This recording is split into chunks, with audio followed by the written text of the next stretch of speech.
জ্যান্ত কবর দাও আর তুমি রাজি হয়ে গেলে? এই তুমি কেমন সন্তান, তুমি তোমার বাবাকে জ্যান্ত কবর দিতে পারলে, তুমি যে এখন বললে আমাকে কবর দিবে, আমাকেও দিতে পারবে না? না বাবা, আমি এত বড় জল্লাদের সংসার করতে পারবো না।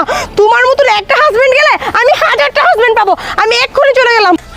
যা যা, না গেলে তোকে আমি এখন সত্যি সত্যি জ্যান্ত কবর দিয়ে ফেলতাম ওই জায়গায়।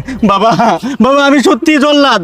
জল্লাদ না হলে তোমার মতো বাবাকে এভাবে শিকল দিয়ে বেঁধে রাখতে পারতাম না। বাবা বাবা, তুমি আমাকে ক্ষমা করে দাও বাবা। আমি কত বড় অমানুষ যে আমি বাবা তোমাকে শিকল দিয়ে বেঁধে রেখেছি। বাবা তুমি আমাকে ক্ষমা করে দাও বাবা।